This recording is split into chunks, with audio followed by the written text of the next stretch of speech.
Halo Sobat Kayaku, kembali lagi berjumpa dengan aku Afini as host di podcast Kayaku, memuliakan petani Indonesia dengan mutu terpercaya. Sebuah podcast yang akan membuat kita mengenal lebih jauh tentang PT Petrokimia Kayaku dan juga produk-produk unggulan di dalamnya. Buat kalian yang baru aja join, jangan lupa untuk subscribe, share, komen, dan juga like. Jadi biar kalian gak ketinggalan info-info menarik tentang apa-apa aja yang barusan kita upload gitu ya. Dan kali ini kita akan ngobrol bareng ya. Kita akan sapa petani, sosok-sosok yang akan menceritakan experience-nya setelah menggunakan produk-produk dari Petrokimia Kayaku. Dan di depan saya nih sudah hadir beliaunya. Kalau sudah pernah ngobrol-ngobrol dengan sapa petani lainnya, kali ini kita akan menyapa petani bawang merah. Ada Bapak Gudianto. Halo, selamat pagi Bapak. Selamat pagi Mbak Vini. Bagaimana kabarnya hari ini? Alhamdulillah baik. Alhamdulillah baik. Kalau kabar sawahnya gimana Pak?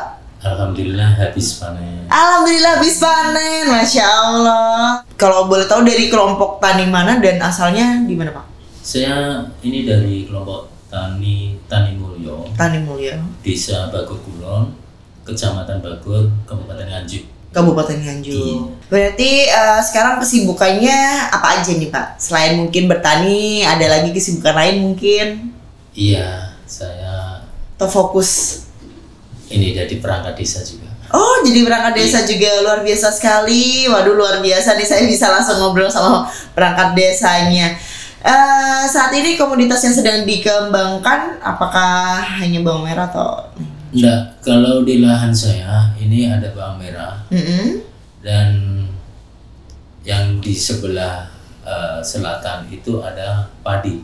Dan ini gitu. juga menyongsong mungkin pada bulan Desember nanti kita tanam bawang merah lagi untuk istilahnya musim labuhan. Musim labuhan itu kayak gimana Pak maksudnya? Menyongsong musim penghujan, jadi musim rendeng gitu. Oke, berarti ada bawang merah dan juga ada padi. Iya betul. Kalau boleh tahu bawang merah ini masa panennya dari masa tanam sampai masa panen tuh berapa lama Pak? Yang kemarin punyaan saya itu saya panen usia 63. 63 itu 63 hari. 63 hari setelah tanam. Gitu, kurang lebih 2 bulanan gitu ya Pak ya. Betul. Kurang lebih 2 bulanan. Nah, kalau tadi itu di spill nih, ada bawang merah, ada juga padi. Kalau boleh tahu luasan lahannya punya Bapak ini sawahnya berapa? Saya ada 2 hektar. 2 hektar. Masya Allah luar biasa sekali ya, sampai akhirnya bisa menanam 2 varian itu tadi. Terus udah lama bertani Pak? Kayak mungkin berapa tahun, berapa puluh tahun gitu? Alhamdulillah dari tahun 99 saya udah bertani. 99 berarti sudah 24 tahun. Iya. Wow, sudah 24 tahun bertani. Itu bertaninya tuh memang turun-temurun dari orang tua atau Bapak ingin kayaknya ini bertani ini cocok nih buat saya ke depannya nih sama depan-depannya lagi. Ya kebetulan kakek nenek saya juga petani. Tapi sebelumnya saya ini malah kerja di Gitu. Ya waktu ada tahun 98 saya pulang di tahun itu tuh jadi perangkat gitu. Itu akhirnya saya jadi perangkat 1999 saya sudah mulai ikut bertani. Gitu. Jadi perangkat desa sekaligus bertani. Luar biasa loh ya ini ya. Bisa membagi kesibukannya. Tapi tetap ini Pak, untuk intensitas ke sawahnya cukup sering atau bagaimana? Ya kalau memang dibilang sering ya kita memang ada durasi waktu memang harus intens. Tapi kami sendiri harus ada orang yang memang kami pasrahin untuk setiap saat itu memantau. Jadi saya punya 1-2 orang itu untuk memantau. Jadi yang di samping pada saat-saat tertentu kita mengerjakan banyak orang. Gitu. Oh begitu, baik-baik. Nah ini menuju ke poin inti pembahasan kita nih Pak. Awal dulu gimana ceritanya sih kok bisa kenal sama Petrokimia Kayaku dan juga produk-produknya? Iya, ini kalau nggak salah mulai 2013. 2013 Pak Bibit itu ke rumah. Tadinya sebelum itu saya beli Petrobio sama Wukusim itu di daerah Kertosono sana. Nah, setelah itu Pak Wid kan ada kios yang namanya kios Mitra Tani. Dapat referensi dari Pak Hadi itu yang sudah menggunakan produk-produk seperti Petrobio, Wukusim itu. Saya akhirnya Pak Wid ngobrol-ngobrol sama kita, akhirnya kita jadi akrab, dan juga ketika itu kayak Petrobio itu memang belum ada yang menggunakan. Terus ada tetangga dan juga memang anak-anak muda itu memang ada yang berminat untuk bertani, tanya, Pak itu apa? Itu pupuk organik. Untuk pembenahan tanah itu. Jadi belinya di mana? Di Kertosono. Akhirnya saya bawakan. Yang pertama itu satu kali itu Petrobio. Kemudian tahun berikutnya ada Sinar Bio. Kebetulan ada kios yang dekat rumah itu menyediakan Sinar Bio. Makanya dari Petrobio pindah ke Sinar Bio sampai sekarang ada Petropas, Petrobus seperti itu. Alhamdulillah. Jadi banyak produk-produk dari Petro Kayaku ini yang memang memanjakan petani, untuk memanjakan ke tanahnya itu, sehingga penggunaan pupuk-pupuk kimia itu sangat berkurang dan kualitas hasil panennya pun memang alhamdulillah agak tahan lama. Iya, Oke.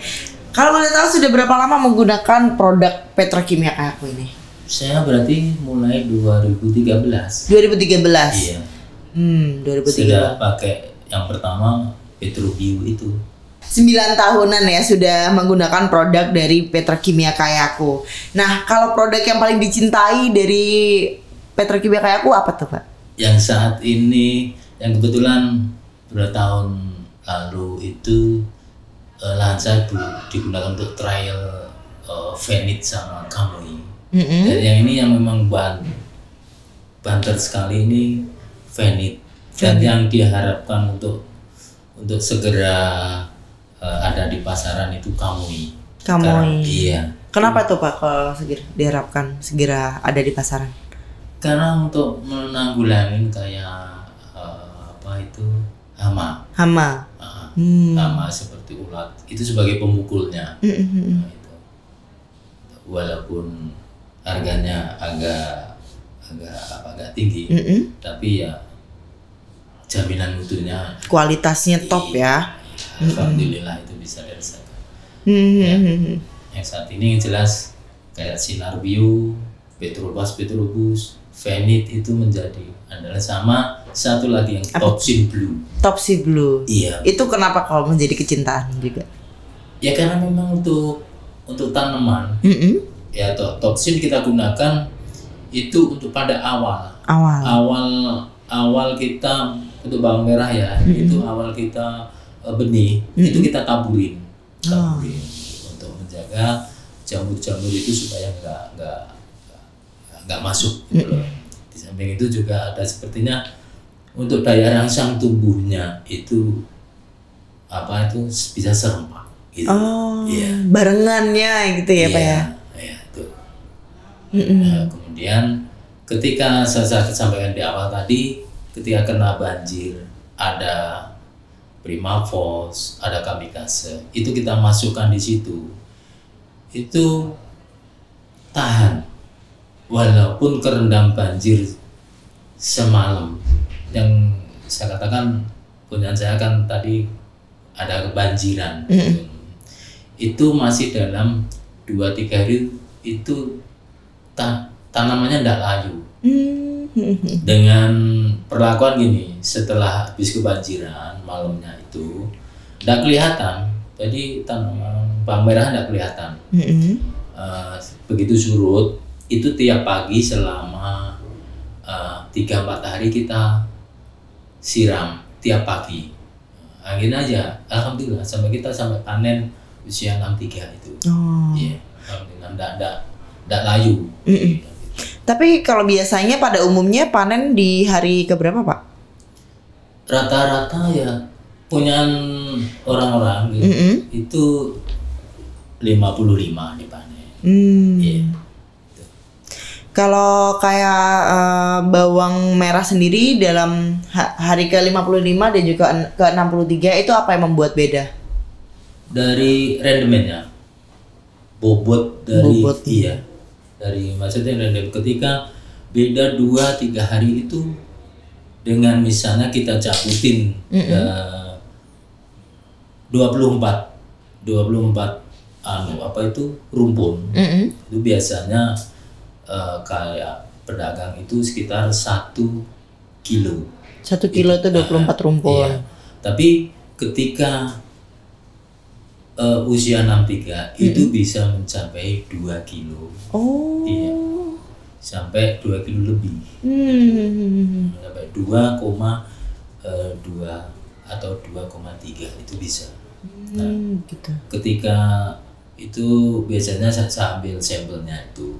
Kemudian saya gantungin sampai kering sampai kering daunnya. Itu biasanya susut sekitar hanya 2 on. Berarti jangka waktu panen ini mempengaruhi juga ya untuk bobot dari bawang merahnya itu. Betul. Dan dari 63 hari itu karena sudah menggunakan produk dari Petrokimia Kayaku dan hasil bobotnya juga bisa sampai 2 kali lipat bahkan lebih. Iya. Karena ya maksimal ya 2 kali lipat gitu. Maksimal 2 kali lipat. Oke, berarti ini keren banget ya, teman-teman di sini. Mungkin ada yang barusan saja bergabung dan kalau kalian pengen nih caranya gimana ya kalau misalkan tanaman bawang merah saya ini pengen lebih berbobot dan berkualitas nih, kasih tahu Pak tipsnya gimana Pak? Ya kita memang harus juga optimis. Ya memang melihat cuaca. Kita harus pandai-pandai antara dengan bulan yang sama, mungkin tahun yang beda, perlakuannya itu beda kalau kita memang tidak jeli melihat cuaca. Walaupun perlakuan kita perawatan dari tanaman itu sama, kemungkinan hasilnya akan beda. Jadi kita harus jeli melihat cuaca yang sedang kita alami saat ini. Itu. Makanya ya sepandai-pandainya kita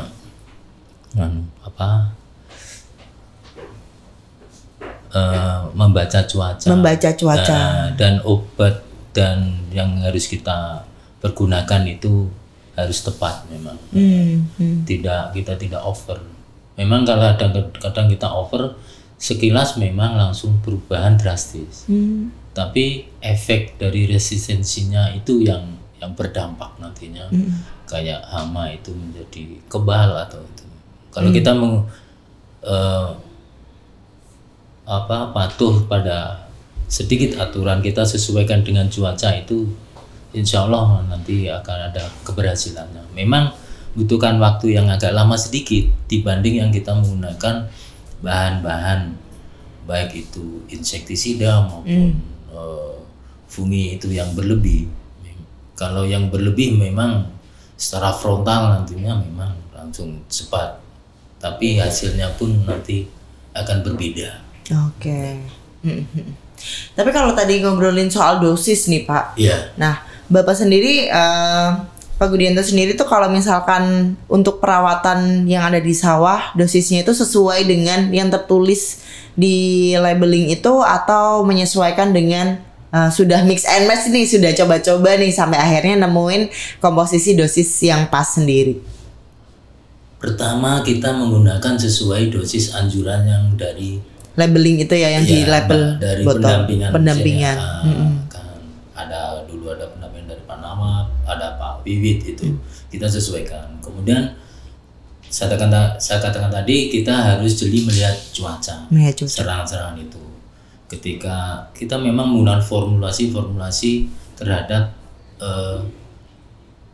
kondisi tanaman itu. kita sesuaikan. Memang benar Mbak, saya katakan kita uji coba berapa itu, akhirnya kita ada yang mic. Ketika serangan itu memang tinggi, kita gunakan yang mic itu. Memang harus berganti-ganti supaya tidak monoton terhadap pestisida yang itu aja. Harus berganti itu aja. Berarti awal mulanya sesuai dengan anjuran. Betul. Gitu ya, sesuai dengan anjuran, tapi kemudian melihat cuaca yang kayak sekarang ini tidak menentu gitu ya, tiba-tiba hujan, tiba-tiba panas terik matahari yang sangat menyengat gitu ya Pak ya. Makanya dengan adanya kita sering-sering untuk menghampiri ke sawah, terus juga kita sering-sering untuk uji coba dalam sekali panen. Oh nanti kedepannya panen mau cobain komposisi yang ini lagi gitu, sampai akhirnya nanti kalau misalkan ada yang tidak terduga, kita bisa menentukan kalau kondisi kayak gini kita kasih komposisi yang ini, kayak gitu ya Pak ya. Betul sekali. Terakhir nih Pak, harapannya untuk Petrokimia Kayaku seperti apa sih Pak? Iya, harapan kita semakin mempererat dan juga banyak inovasi dari Petro Kayaku untuk perbaikan lahan, karena kita sadari bahwa saat ini lahan untuk pertanian dan anak-anak muda yang berhasrat di pertanian kan berkurang. Makanya kita bekerja sama dengan Petro Kayaku itu supaya banyak inovasi, mengoptimalkan lahan yang ada, sehingga membangkitkan generasi-generasi muda itu semakin cinta terhadap pertanian itu. Oke, itu saja Pak harapannya. Ada lagi? Iya, dari titipan dari teman-teman. Apa tuh Pak titipannya? Udah kayak titip salam ya Pak. Iya. Ada titipan aja nih. Apa tuh titipannya Pak? Salam buat Kayaku, supaya kauminya cepet ada di pasaran. Oh. Kalau venditnya sudah ada, teman-teman sudah seneng, banyak kayak itu juga. Untuk sinar bionya banyak sekarang sudah semakin merebak digunakan, kembali ke Pegnaturus Matura. Itu titipan teman-teman. Titipan dari teman-teman ya. Kawinya yang ditunggu-tunggu. Kamuinya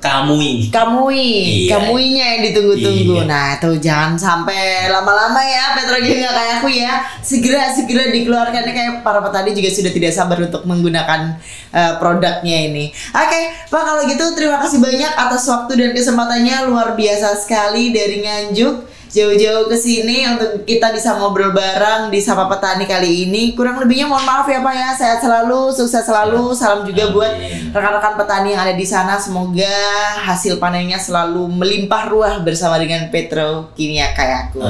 Oke Sobat Kayaku, kalau gitu kita tiba di penghujung acara pada kesempatan kali ini. Terima kasih sudah join. Pokoknya jangan lupa kalian biar gak ketinggalan update podcast terbaru, langsung aja di subscribe, share, komen, dan juga like. Kalian juga bisa memberikan ide-ide mau ngobrolin apa sih di podcast selanjutnya, tulis aja di kolom komentar ya. Nanti akan tim kreatif kita akan olah-olah kalau gitu.